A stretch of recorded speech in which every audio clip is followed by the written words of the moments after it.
بسم الله الرحمن الرحيم، والصلاة والسلام على رسول الله. ازيكم يا حبايبي؟ عاملين ايه؟ يا رب تكونوا بخير، وكل عام وانتم بخير، والأمة الإسلامية وأمة محمد يا رب جميعا تكون بخير، ويعود عليكم الأيام باليمن والبركات إن شاء الله. النهاردة هنعمل معاكم رقاق. أنا عملت كيلو في البيت، تعالوا نجرب كده ونشوف، ويا رب تعجبكم الطريقة. نبدأ كده، بسم الله. معايا كيلو دقيق، وادي أول حطينا له كوبايتين مية الأول، وهتبدأي بقى تعجني. هو خد مني حوالي 3 كوبايات، بس هو اول حاجة حطيت له كوبايتين بس، وبعد كده التالتة دي بقى بدأت انسم بقى الدقيق كده. لقيتيه عايز اديله، مش عايز مية خلاص. وهو عامة عجينة الرقاق بتبقى يابسة شوية عن عجينة الفطير، مبتبقاش طرية، بتبقى يابسة شوية. هتبدأي بقى بس يتعجن حلو. انا هنا عجنته بما يرضي الله، قعدت كده فيه بتاع ربع ساعة. بعد كده حطيناه على صينية، تقعدي بقى تعجني فيه وتبسي فيه زي ما بنقول، تعجني وتلتي في العجين. هو ده العجن واللت، بس في العجين. وتنسميه كده بشوية مية، بس هو بيبقى يابس، ما بيبقاش طري قوي يعني. عجينة الرقاق بتبقى يابسة، واهم حاجة تعجنيها وتخدميها العجينة حلو عشان تاخدي منها حاجة كويسة. اهو تعجني كده لحد ما ايديكي تنضف من عجين وما يبقاش يلزق، والعجينة تبقى ملمومة وناعمة كده في ايدك. اهو كده هنجربها كده اهي. كده خلاص هنلم بقى العجين.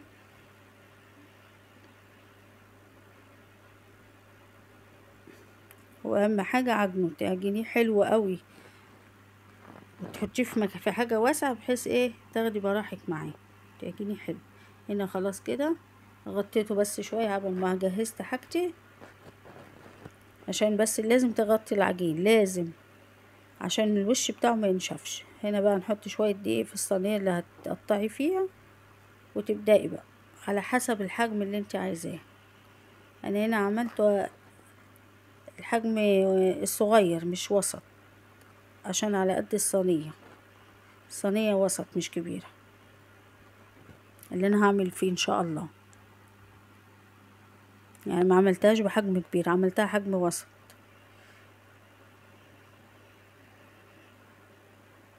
اه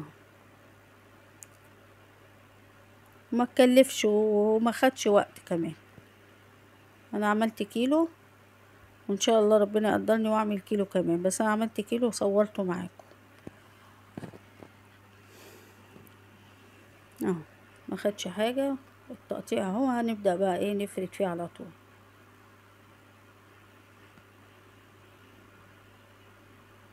اهو ده بس اهم حاجة تغطيه عشان الوش بتاعه ما ينشفش. تيجي تفردي بعد كده ما تعرفيش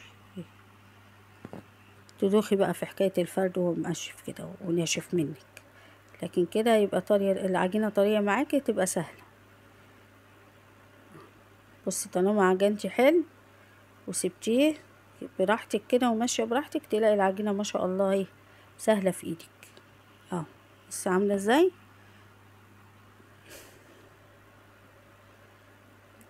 ودي النشابة بتاعتي بقالها كام سنة معايا، جبت مستحملة وحلوة معايا. جبت الجديدة دي اللي طالعة الفرادة دي، كل شوية تتخلع الايد.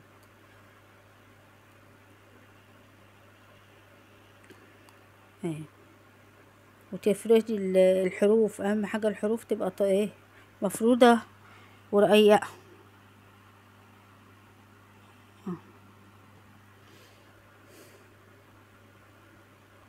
هجيب بقى صينية واحط فيها، قبل ما اعمل كام واحدة كده الاول اوريهم لكم، وبعد كده اوريكم الخبيز بتاعته. نجيب واحدة كمان نوريها لكم. حاجة نضيفة وموفرة في البيت. يعني هو الكيلو خد ربع كيلو او اقل كمان من ربع في الفرد، ما خدش كتير دي فرد، يعني كيلو وربع. والكيلو ب17 جنيه. عندنا احنا هنا ب17، مش عارفة بقى عندكم شوفوا بكام، بس هو برضو مش هيبقى غالي يعني. اهي طريقة الفرد سهلة، اهم حاجة الحروف تبقى رقيقة، ترققي الحروف عشان ما يطلعش ناشف معاكي ويبقى غليظ كده زي العيش. حطي شوية دقيق بين الطبقتين الرقتين كده وتروحي حاطة بحيث ما يلزقوش في بعض. هنعمل واحدة كمان. اهي جبت بقى انا الفرادة دي، قلت اجرب بيها، هي كانت حلوة بس انا الفرادة دي بتتخلع مني، اليد عايزة تتلزق.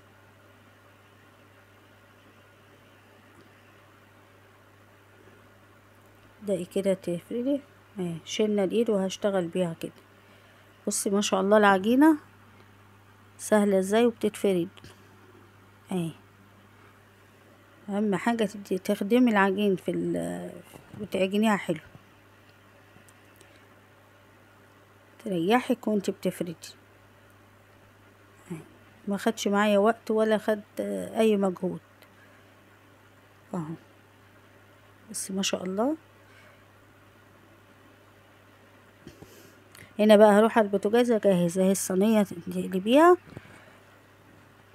والنار ما تبقاش عالية، هتبقى متوسطة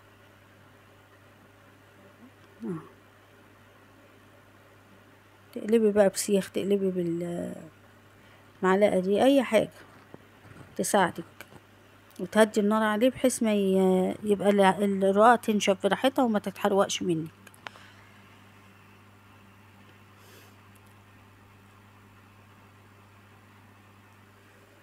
وتقلبي فيه كده.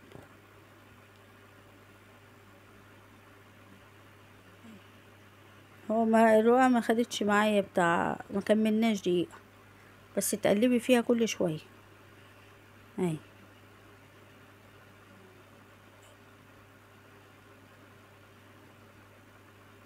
نعمل واحدة كمان او تشيليها وتروحي ماسحة الصينية حتة قماشة بحيث الدقيق اللي نزل من الرقاق ما يتحرقش ويبوظ لك الباقي.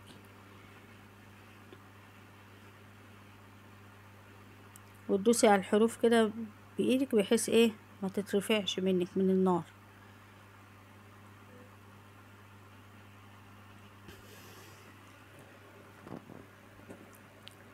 وتقلبي برضو ما تسيش عنه ولا تسيبيه، يعني هتخبزي تقفي جنب البوتاجاز ما تسيبوهوش بحيث ما يتحرقش منك لانه ما بيستحملش وما بياخدش وقت. انا هنا بدوس على الحروف بحيث ما تترفعش من النار، تبقى كلها مفروده اهو. الرقاقة تنشف منك تروحي تعرفي ان هي كده استوت.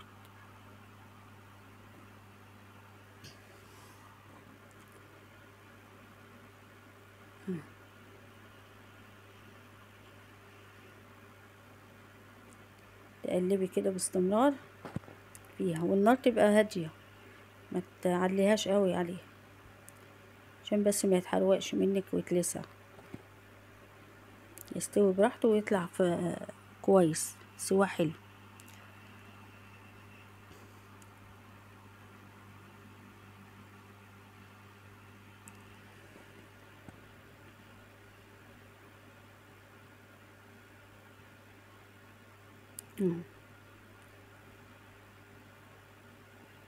نعمل واحدة كمان وتشوفوا طريقة سهلة وجميلة وبسيطة ومش مكلفة. يعني رحت اجيب الكيلو لقيته ب40 جنيه، طب وعلى ايه؟ انا عملته ما تكلفش معايا 28 جنيه بالغصب كله، قعدت حسبتها ما تكلفش، ما كملتش كمان، كملتش 25 كمان.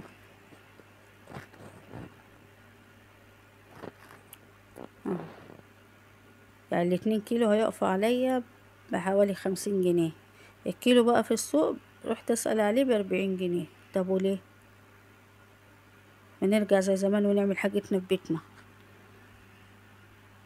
وهو كيلو كمان ولا 2 كيلو مبقناش زي الاول يعني بنعمل كميات. وتمسحي الصينية وتنضفيها وتحطي اهو.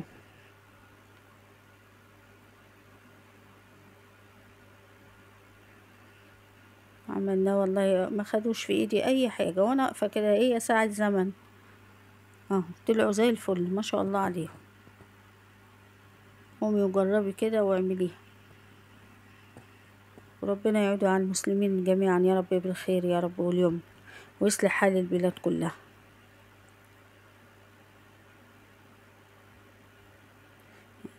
اذا عجبكم الفيديو يا رب شير ولايك كده من ايديكم الحلوة، شير ولايك واشتراك في القناة، وربنا ما يحرمني منكم ابدا.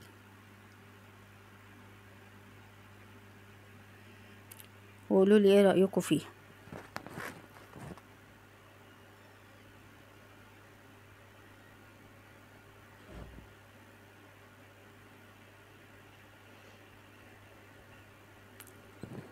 بصوا احلى رقاق واحلى حلويات.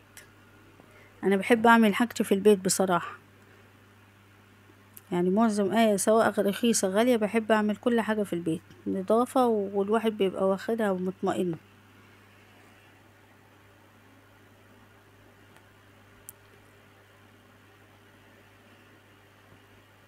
اه بصوا بقى ما شاء الله، اللهم صل على النبي. بصوا الجمال. يلا قوموا جربوا كده وقولوا لي ايه رأيكم. اهو زي العسل، وطلع لي كمية